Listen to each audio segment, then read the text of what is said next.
buli muntu wa ddembe okwegatta ne banne be bafaananya endowooza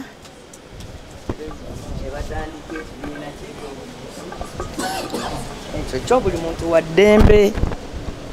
naye ekyobuntu bulamu bw'osalawo okutandika ekibiina ky'ebyobufuzi oba okuva mu kyobaddemu oyingira ekirala ng'olina ofiisi mw'otudde ku lw'ekibiina kiri ya ofiisi ogireka n'oddayo eri abalonzi n'obagamba bannange mwannonda wano nga ndi NUP naye kaakati nafuuse wa kibiina kino obwo bwe bwesimbu olidde kaakati awo n'oddayo abalonzi n'obawa omukisa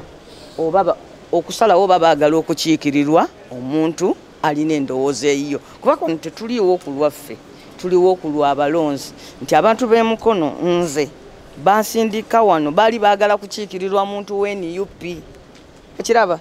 olunaku lw'eŋŋamba nina eddembe lyange NUP si kyakwagadde ngenze wano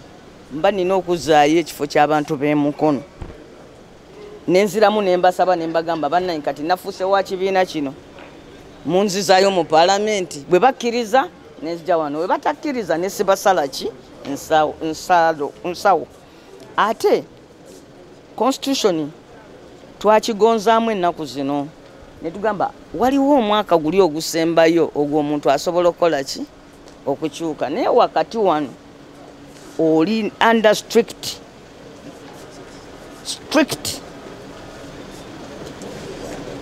requirement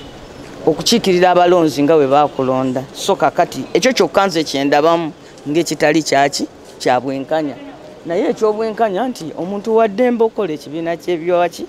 ky'ebyobufuzi ne banne bwe bakkiriziganya nabo ebikikwatako eby'omunda bye simanyi kubanga manyi Mabika alina ekibiina kye bayita SDP Bwanika alina kye bayita PDP ate yo wanuupu wano ani omulala kugamba engeri gye beegatta musibitegeera oba bo babitegeera kati bali nabo besimbawo ku bwa pulezidenti nga we bagwa kati bazze nono gamba oluusi ngenda nembuuza nti oba nze sibitegeera ng'ennaku zino natandika okubeera omunafunafu mu byobufuzi kubanga nze ndabanga abantu abakuŋŋaanya nze for the first time wendabye omuntu ng'asayininga nti buuyi asayininga omuzannyi mu political patent gundi asayininga gundi ajja amuwagire fango nisimanyi gamba byonna bineewuunyisa naye bandaffe baleeseeyo enkola ya politics empya nti enkola ya politics wa opposition alwanyisa opposition eyo nayo ki mpya kuba kati olaba tubadde wano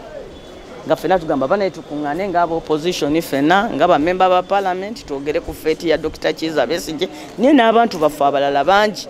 nabadde mu kkomera n'ensanga abantu bangi nnyo kwegamba kooti marshal kati esinganeka n'akakooti ka meeya ka KCCA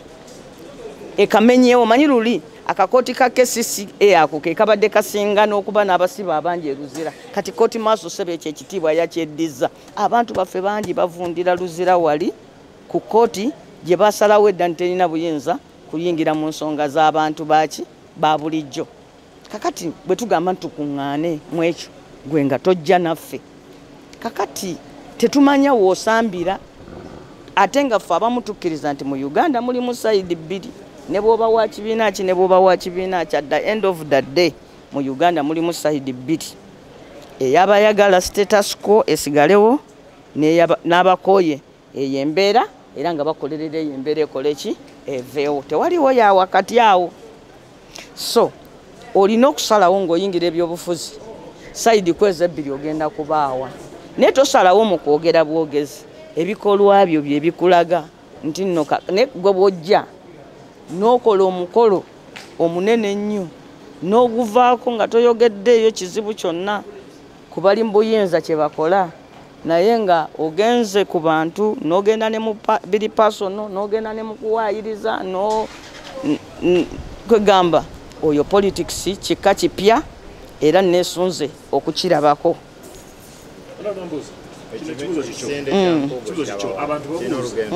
bagamba nti Nambooze era amaze ebbanga atambula ne mwami Mpuuga era mu byobufuzi bino bingi mwabeeranga mwenna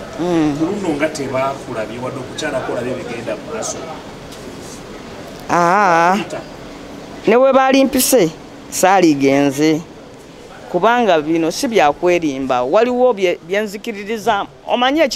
bannabyabufuzi ekibatambuliza awamu sigamba mbu beeyagala ku bya feesi bannabyabufuzi ekibatambuliza awamu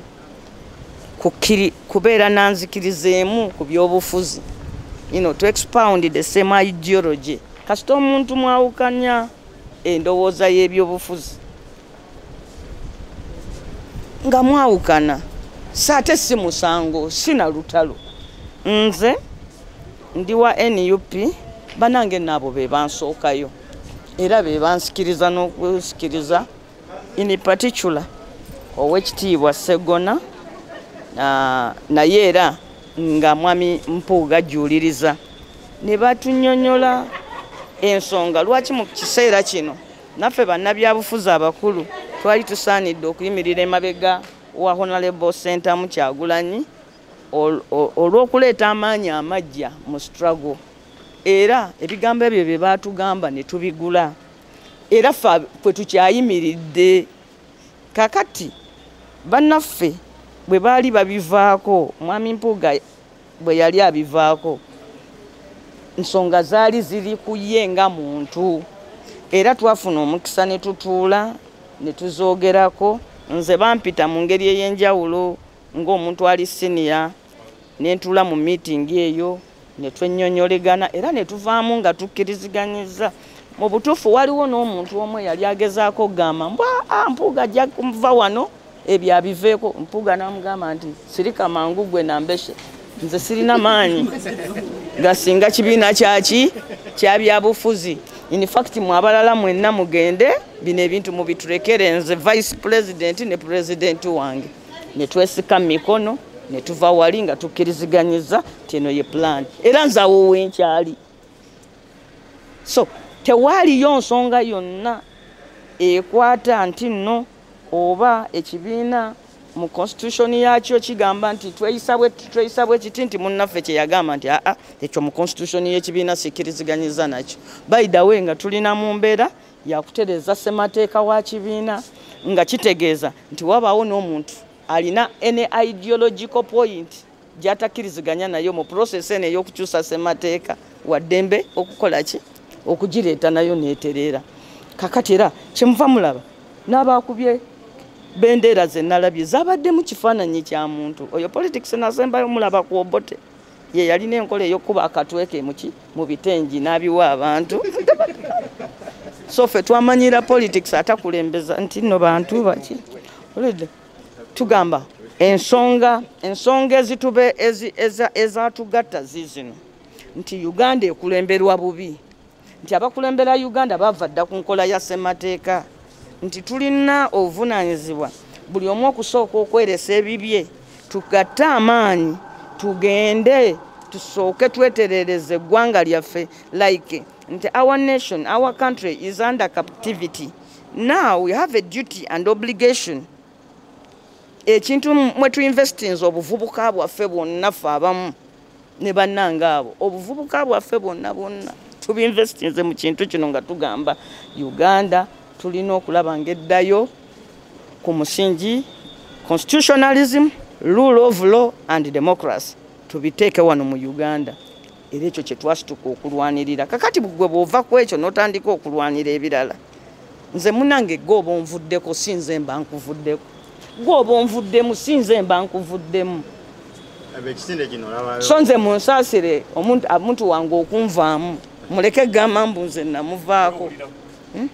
In fact nandeka gye yantwala. Ekisinde kino kirina olugendo kiruwa Democratic Alliance olugendo olugendo oba yafudde yatandise simanyi ka nze buli muntu yenna agamba nti alwanirira butebenkevu mwagaliza miki mirembe naye obuuza nti bano bazze ku representing ani gwe walabye bayogeddeko ku bintu eby'eggwanga kiringa ng'ekigamba nti obuzibu bwabwe buli ku muntu gwe bayita Kyagulanyi in particular ne NUP ni Geno. Kakati eyo bweba ye mission tebagenda kusobola kubanga tebasobola kusuula kibiina ky'abantu. Abantu bokka be basobola okwesuulira ekibiina kyabwe. Olidde? So omulimu gwe beewadde gw'oba otunuulira balina eddembe ly'okwegatta ekyo kye baakoze kiri alaali naye kyembuuza ekiri alaamu kwe kukola ekibiina ng'ogiridde muntu. Nze nawulidde boogera ku muntu, nawulidde boogera nga bwe boogera ku bangi nga baba boogera ku Nuupu. Eyo bweba ye missoni yaabwe eyo tejja kusoboka era bagenda kugwa mangu naye bwe banaakyusa era mbawa amagezi baali badde bakyusa mangu ne badda ku bizibu ebiruma eggwanga. Mu sequence mulimu Kinnenkali Enskin baleese ate nga bakimanyi nti alina amaanyi mangi era agenda agajja. Mu Nuupu eyo tulinayo abantu abawa komenti ku bantu ng'ali Enskin. Awo nze ndeka nawe.